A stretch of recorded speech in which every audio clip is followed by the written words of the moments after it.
Praise the Lord. கர்த்தரும் உலக இரட்சகரும் ஆகிய ஆண்டவராகிய இயேசு கிறிஸ்துவின் இனிதான நாமத்தினாலே உங்கள் யாவரையும் அன்போடு வாழ்த்துகிறேன். ஒரு புதிய நாளை தேவன் நம்முடைய வாழ்க்கையிலே கிருபையாய் காண உதவி செய்திருக்கிறார். ஒவ்வொரு நாட்களையும் அவர் நமக்கு ஆசீர்வாதமாக கொடுத்து அவருடைய கிருபையினாலே நம்மை தாங்குகிற தேவனாகவும் நடத்துகிற தேவனாகவும் காணப்படுகிறார். நிச்சயமாய் இந்த நாளையும் அவர் நமக்கு ஆசீர்வாதமாய் மாற்றி கொடுப்பார். இந்த நாளுக்குரிய தேவனுடைய வார்த்தையை உங்களுக்காய் நான் வாசிக்கிறேன்.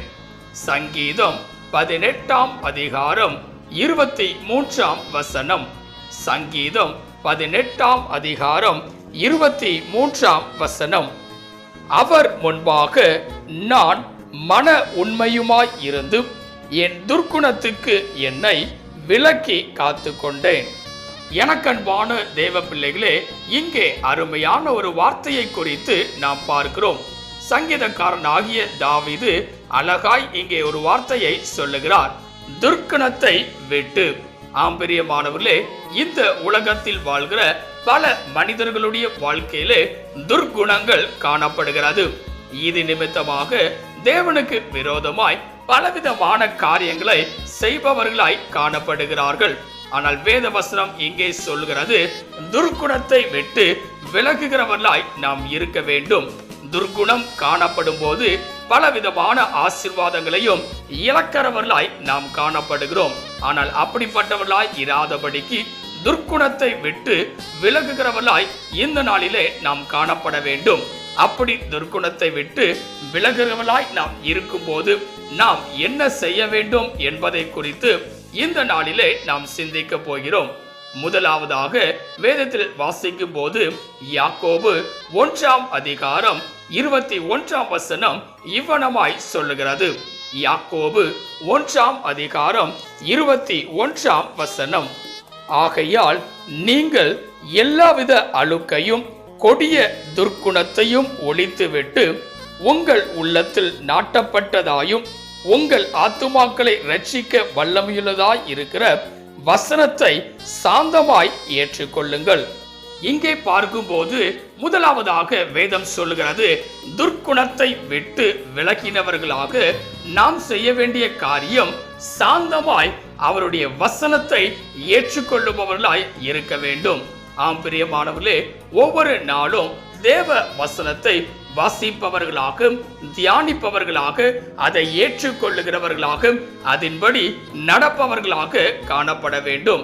ஒவ்வொரு நாளும் வேதத்தை வாசிப்பவர்களாய் நாம் காணப்படுகிறோமா? பல நேரங்களிலே வேதத்தை வாசிப்பதற்கு நேரம் இல்லை என்று சொல்லி நாம் சொல்லிவிடுகிறோம். ஆனால் வேத வசனமே நம்முடைய வாழ்க்கையின் வெளிச்சமாய் இருக்கிறது. இந்த காலவேளையிலே துர்க்குணத்தை விட்டு விலக வேண்டுமென்றால் நாமும் வேத வசனத்தை சாந்தமாய் ஏற்றுக்கொள்ளுபவர்களாய் காணப்பட வேண்டும். அப்படி செய்யும் போது நிச்சயமாய் தேவன் நம்மோடு கூட காணப்படுவார். துர்க்குணம் நம்முடைய வாழ்க்கையிலே இருக்குமே என்றால் கர்த்தர் நம்மோடு கூட இருக்க முடியாது. துர்க்குணத்தை விட்டு நீங்க நாம் செய்ய வேண்டிய ஒரு காரியம் வேத வசனத்தை ஏற்றுக்கொள்ளுபவர்களாய் இருக்க வேண்டும். இரண்டாவதாக, துர்க்குணத்தை விட்டு விலக நாம் செய்ய வேண்டிய காரியம் என்ன என்று சொல்லி பார்க்கும்போது வேதவசனம் சொல்லுகிறது. அப்போஸ்தலர் 8ஆம் அதிகாரம் 22ஆம் வசனத்தை வாசிக்கும் போது அப்போஸ்தலர் 8ஆம் அதிகாரம் 22ஆம் வசனத்திலே, ஆகையால் நீ உன் துர்க்குணத்தை விட்டு மனம் திரும்பி தேவனை நோக்கி வேண்டிக்கொள். ஒருவேளை உன் இருதயத்தின் எண்ணம் உனக்கு மன்னிக்கப்படலாம். இங்கே பார்க்கும் போது இரண்டாவதாக துர்க்குணத்தை விட்டு நாம் செய்ய வேண்டிய காரியம் என்னவென்றால் மனம் திரும்பி தேவனை நோக்கி வேண்டுதல் செய்கிறவர்களாய் இருக்க வேண்டும். தேவனை நோக்கி செபிக்கிறவர்களாய் இருக்க வேண்டும். துர்க்குணம் நம்முடைய வாழ்க்கையில இருக்கும் போது நம்மால் செபிக்க முடியாது, நம்மால் தேவனை நோக்கி பார்க்க முடியாது. ஆனால் இங்கே வேதவசனம் சொல்கிறது, துர்க்குணத்தை விட்டு மனம் திரும்பி தேவனை நோக்கி வேண்டிக்கொள். இந்த காலவெளியில நாமும் நம்முடைய வாழ்க்கையிலே காணப்படுகிறதான துர்க்குணத்தை விட்டு விலகுகிறவர்களாக மனம் திரும்பி தேவனை நோக்கி செபிக்கிறவர்களாய் இருக்க வேண்டும். ஒவ்வொரு நாளும் தேவன் நமக்கு கொடுத்ததான ஜீவனுக்காக நன்றி செலுத்தி அவரை நோக்கி பார்க்கிறவர்களாய் இருக்க வேண்டும். பல நேரங்களிலே நம்முடைய தேவைகளுக்காக மாத்திரம் தேவனை தேடுபவர்களாய் நாம் இருக்கிறோம். அப்படிப்பட்டவர்களாய் இராதபடிக்கு அனுதினமும் தேவனை நோக்கி பார்க்கிறவர்களாய் நாம் இருக்க வேண்டும். துர்க்குணத்தை விட்டு மனம் திரும்பி தேவனை தேடுகிறவர்களாய் தேவனை நோக்கி பார்க்கிறவர்களாய் இரண்டாவதாய் நாம் காணப்பட வேண்டும். மூன்றாவதாய் நாம் பார்க்கும்போது இந்த நாளுக்குரிய வேத வசனம் அழகாய் சொல்லுகிறது. சங்கீதம் 18ஆம் அதிகாரம் 23ஆம் வசனத்திலே, என் துர்க்குணத்துக்கு என்னை விலக்கி காத்து கொண்டேன். ஆம் பிரியமானவர்களே, மூன்றாவதாக துர்க்குணத்துக்கு விலக்கி நம்மை நாமே காத்து கொள்ளுபவர்களாய் இருக்க வேண்டும். இந்த காலவெளியிலே நம்மை காத்து கொள்ளுபவர்களாய் நாம் இருக்கிறோமா? துர்க்குணத்துக்கு விலகுகிறவர்களாய் நாம் காணப்படுகிறோமாம்? இல்லை என்றால் இந்த நாளிலே தேவனுடைய சமூகத்தில் நம்மை அர்ப்பணித்தவர்களாக அதிலிருந்து விலக்கி என்னை காத்து கொள்ளுகிறேன் என்று சொல்லும் போது நிச்சயமாய் தேவன் நமக்கு உதவி செய்கிறவராக காணப்படுவார்.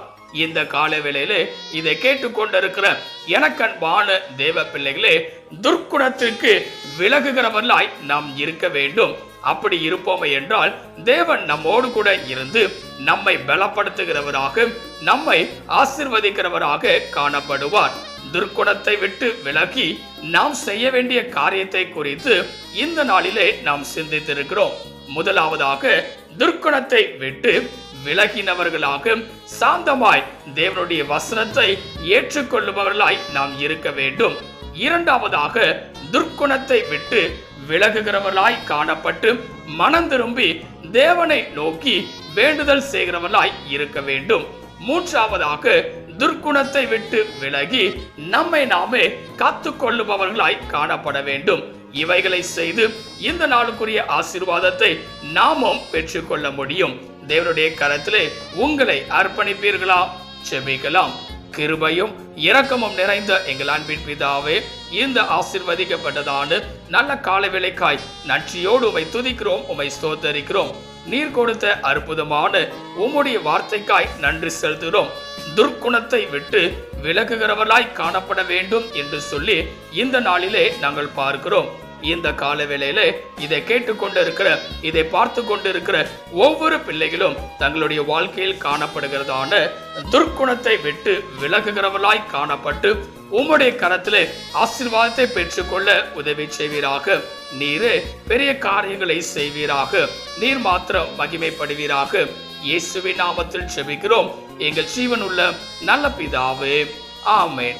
கர்த்தர் தாமே இந்த வார்த்தையின் மூலமாய் உங்களை ஆசீர்வதித்து துர்க்குணத்தை விட்டு விலகுகிறவர்களாய் நீங்கள் காணப்படும் போது நிறைவான பலனை உங்களுடைய வாழ்க்கையில் தருகிற தேவனாய் அவர் காணப்படுவாராக.